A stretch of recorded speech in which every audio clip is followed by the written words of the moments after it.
If you're watching this video, it's probably because you're interested in spirituality, human development, put it in the way that you want.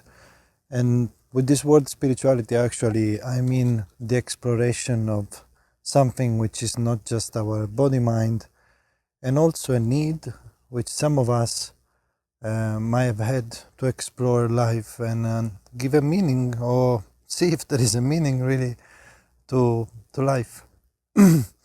And I think there are, of course, different steps we might go through, especially when we start out our research, our seeking process, or we are a bit more seasoned into it.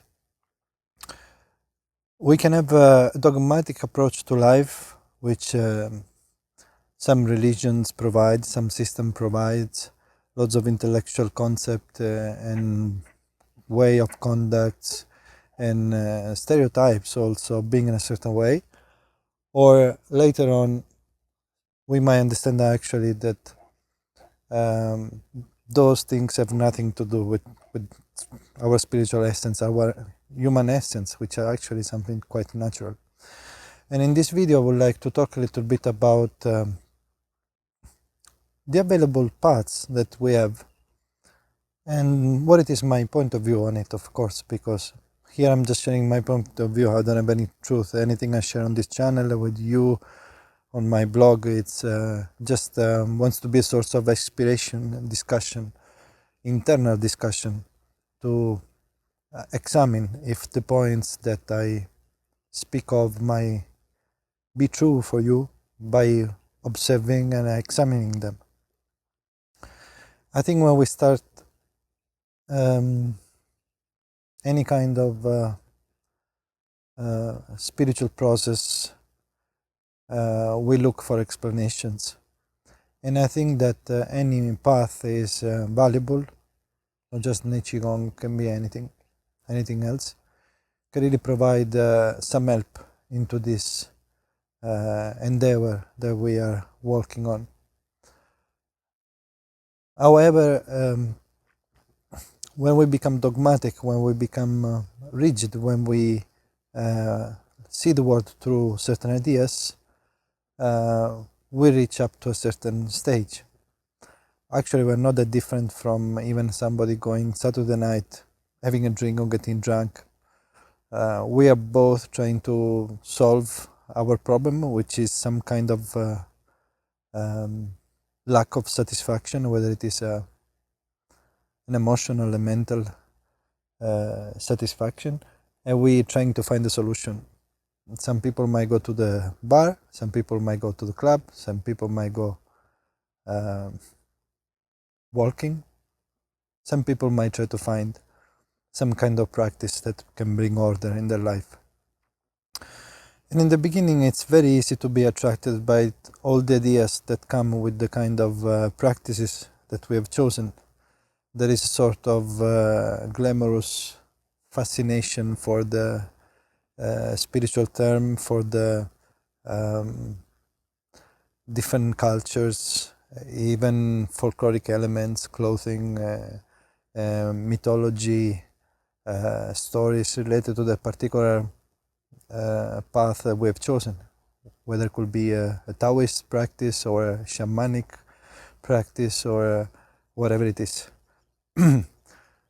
And unfortunately, that is still a quite childish way of approaching this matter, because if we really want to approach ourselves, those things have to be discarded because they have nothing to do with ourselves.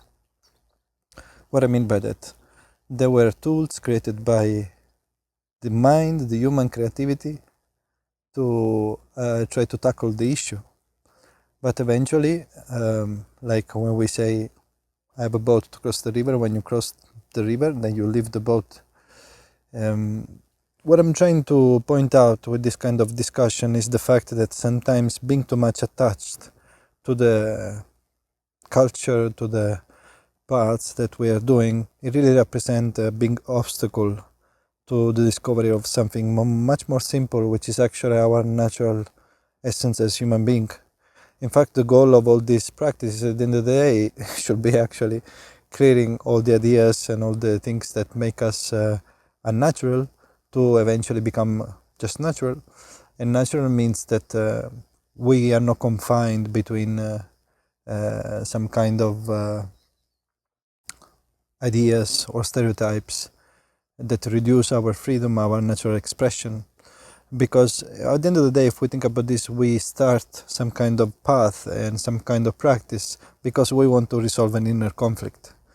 Or we don't like outside, whatever it is, this creates an inner conflict, or there is a lot of conflicts inside ourselves, and we try to find a solution for this. And we approach a practice, we start to do it every day, we start to go fall in love with all the mythology, the things associated with it, but eventually we just bought a new set of ideas that actually are no different from anybody else, you know.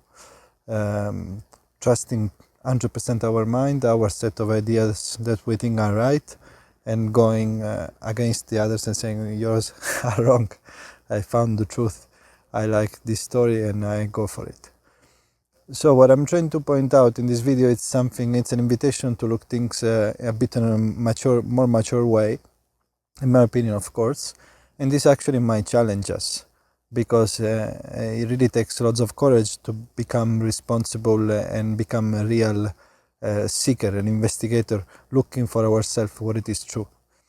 And when we talk about spirituality, at the end of the day, we're trying to explore a dimension of ourselves which is not just our body mind. We're trying to find something that is not changing within this realm of perception that is constantly changing. So to do that, actually, we shouldn't be going outside and buying a new set of ideas or making new experiences to find out about this. And this is where the risk lies. We become qigong practitioners, we sit, we think about energy, we associate, we like all those stories belonging to that culture, and we don't realize actually that qigong is just a tool. It's just a tool like many others available that can provide us a direct experience of ourselves. But to do that, when I mean direct, I mean this natural state, this natural attention which is there all the time, which is aware of everything that is taking place in any given moment of our life. It's just that we get too much associated with the temporary perception, temporary circumstances that we're living, and we divide everything in I like this, I don't like that, this is like this is the other way. But we never actually sometimes give more attention to the attention itself that is perceiving all those stuff. What I loved about qigong is one thing. It's a practice that I keep doing every day. As you might have seen, I've done Qi a few months ago, my first one, let's say, without being assisted by Shifu.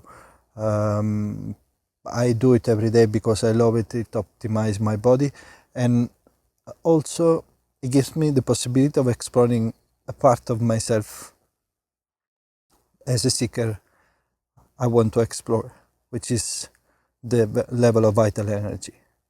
And of course there are some great implications with that, because by discovering more ourselves on a more subtle way in this aspect, also we understand experientially more things, and of course our life is enhanced in many different levels, and even in terms of perception, our compass of perception is wider than usual, because we are more aware of various aspects. And of course growing vital energy brings certain kind of experiences that are usually outside the normal way of living if we don't do anything, if we don't go in the direction.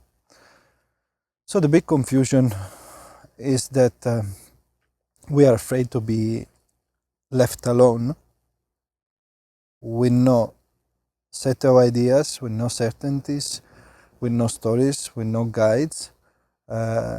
We keep consuming content, we keep listening to people and advices, and what we should eat, what we should do, only because we are confused.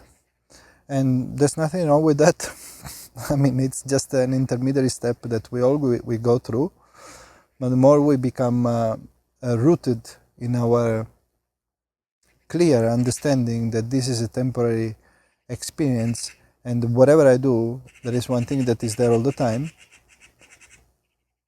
we get lost unless we come down to that conclusion, which is quite practical conclusion, which actually destroys all sort of religions as well.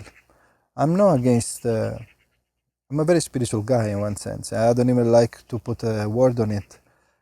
Spirituality has been in the center of my life since I was 15, or even a few years younger.